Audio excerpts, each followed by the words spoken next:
You know, our brains are constantly taking shortcuts, every single day. And today, we're diving into one of the most powerful ones out there, the halo effect. It's this invisible force that makes us judge a person, a product, pretty much anything, based on just one shining first impression. So, let's pull back the curtain and see how this little mental trick shapes our entire world. To really wrap our heads around this, we don't even need to open a textbook. Nope. The best example is probably in your hand, or in your pocket right this second. Yeah, it's your phone. I mean, think about it for a second. You go to download a new app, right? The icon looks great, the loading screen is super slick, and that first page you land on, it's just gorgeous. You literally haven't done anything with it yet, but you're already thinking, yeah, I like this. Sound familiar? And listen, that feeling? That's not a coincidence. That's psychology in action right there. See, a really polished design creates this instant, a halo of positivity, and it tricks us into assuming that everything else about the product is going to be just as good.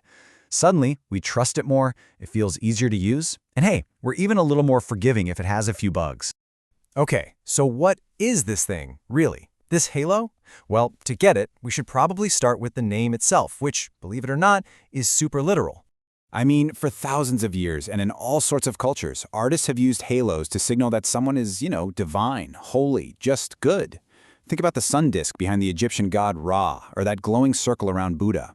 That simple circle is a visual shortcut that screams, this person is special.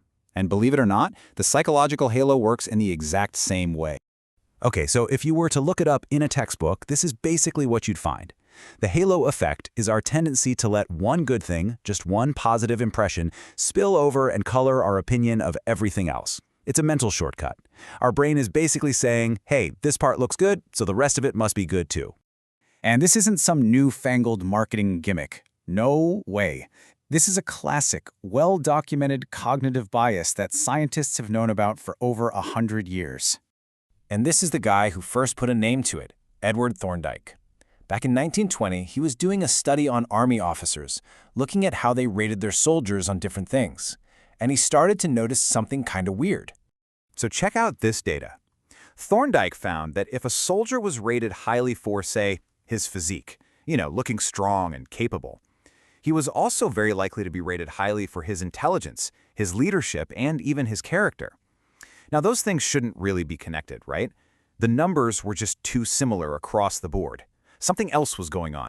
And here's how Thorndike himself explained it. He said, a single general feeling about a person was basically bleeding into all the other more specific judgments. That general feeling, that glow of, this guy's pretty good, that was the halo.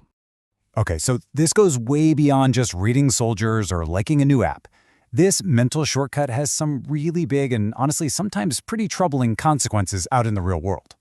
Probably the most common way we see this play out is with what psychologists call the what is beautiful is good stereotype.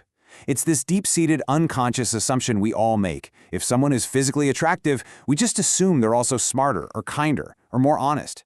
And if you want to see just how much this matters, look at this. This comes from a mock jury study. When the plaintiff was attractive and the defendant was unattractive, a whopping 83% of the jurors found the defendant guilty. But here's the crazy part. When they flipped it, attractive defendant, unattractive plaintiff, same exact facts, the guilty verdict plummeted to just 41%. That's a massive difference, and it's all because of the halo that comes with attractiveness. And it's so important to know that this is a two-way street. The flip side of the halo effect is what's called the horn effect. It's the same idea, but in reverse. One bad first impression can cast this negative shadow over everything else. So this whole idea of a glow changing how we see things, it's a pretty powerful metaphor, right? But what's kind of cool is you can actually create a literal halo with a really simple camera trick. It's super easy. You just spray a little water on some glass, put it in front of your camera, and shoot through it. And boom, you get this ethereal glow around your subject. It's actually the perfect visual for what we're talking about, isn't it? A tiny distortion right in front of the lens that completely changes the feel of the entire image. All right, so let's bring this full circle, back to where we kick things off, the digital world. Because in that world, creating that perfect first impression, that digital halo, is everything. Good designers, good marketers, they are absolute masters at this stuff. They build that powerful first impression on purpose, using all these little details. Things like those smooth little animations, really clean text, even a well-designed loading screen. None of that is just for looks. They're all signals. They tell your brain, hey, someone cared about this, and that builds a halo of trust before you've even done a single thing. So when you put it all together, what's the big takeaway here? How are we supposed to deal with a world that's just filled with these invisible halos? Okay, here's the most important thing to get, the halo effect. It's not a bug, it's a feature of our brains. See, our brains are wired to be efficient. They have to be. To keep from getting totally overwhelmed, they take these shortcuts based on whatever information is available. And the halo, it's just one of the oldest, most powerful shortcuts in the book. But just knowing it exists is half the battle. That awareness is the first step.